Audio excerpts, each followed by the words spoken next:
అందరికీ నమస్కారం. ఈ వీడియోలో మనము 2D ఎకో అంటే 2 dimensional echocardiography and Doppler దీని గురించి తెలుసుకుందాం. 2D ఎకో కార్డియోగ్రామ్ అనేది ఒక హార్ట్ కి అల్ట్రాసౌండ్ టెస్ట్ చేసిన దాంతో సమానం. ఒక మనిషిని ఒక కౌచ్ మీద పడుకోబెట్టి లెఫ్ట్ లేటరల్ పొజిషన్ అంటే లెఫ్ట్ సైడ్ కి పడుకోబెట్టి మనము గుండెని స్కాన్ చేస్తాం. ఇది ట్రాన్స్ థొరాసిక్ ఎకో కార్డియోగ్రఫీ, ట్రాన్స్ ఈసోఫేజియల్ ఎకో కార్డియోగ్రఫీ, అలాగే ఇంట్రా కార్డియాక్ ఎకో కార్డియోగ్రఫీ, ఇలా 3 రకాలు ఉంటాయి. ఇలా మనం జనరల్ గా చేసేది ఛాతీ పైనుంచి పెట్టి చేసేది ట్రాన్స్ థొరాసిక్ ఎకో కార్డియోగ్రఫీ. అంటే ఛాతీ వాల్ పైనుంచి మనం అల్ట్రాసౌండ్ రేస్ ని పంపించి లోపల హార్ట్ ఎలా కదులుతుంది, ఎంత లావు ఉంది, దానిలో ఛాంబర్స్ ఎలా ఉన్నాయి, వాల్వులు ఎలా ఉన్నాయి, అది ఎంత ఫంక్షన్ చేస్తుంది, అలానే ఫంక్షన్ చేసేటప్పుడు వాల్స్ ఎలా పనిచేస్తా ఉన్నాయి, దాని ఇంజెక్షన్ ఫ్రాక్షన్ ఎంత, అలానే కుడివైపు గుండె ఎలా ఉంది, ఎడం వైపు గుండె ఎలా ఉంది, ఇలాంటి విషయాలు తెలుస్తాయి.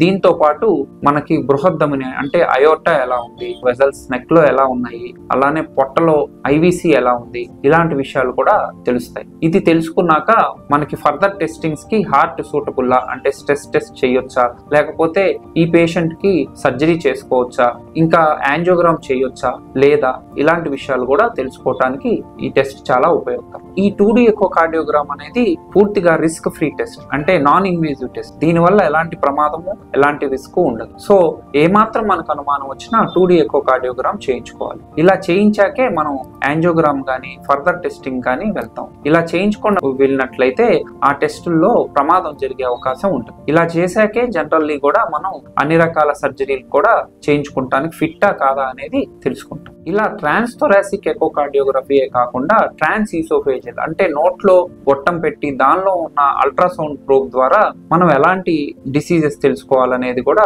మనం తెలుసుకుంటే మంచిది. ఈ కొన్ని రకాల జబ్బులు ఎస్పెషల్లీ వాల్వ్ సంబంధించిన ప్రాబ్లమ్స్, అలానే బైపాస్ సర్జరీ చేసేటప్పుడు సర్జరీలో మనకి వేసిన వాల్వ్ సరిగ్గా అమరిందా లేదా, సర్జరీ తర్వాత కూడా కృత్రిమంగా పెట్టిన వాల్వ్స్ బాగా అమరినాయా లేదా, అలాగే పుట్టుకతో వచ్చిన రంధ్రాలు ఏమన్నా ఉన్నాయా గుండెలో, ఇలాంటి విషయాలు ట్రాన్స్ ఈసోఫేజియల్ ఎకో కార్డియోగ్రఫీ ద్వారా గుండెకి దగ్గరగా వెళ్ళి మనం చూడటం అనేది జరుగుతుంది. అలానే ఇంట్రా కార్డియాక్ ఎకో కార్డియోగ్రఫీ అంటే హార్ట్ లోపల ప్రోబ్ పంపించి హార్ట్ లోపల వాల్స్ ఎలా పనిచేస్తున్నాయి ఏంటి అనేది తెలుసుకొని మనం ఎస్పెషల్లీ కొన్ని ప్రొసీజర్స్ కి ఇది ఉపయోగపడుతుంది.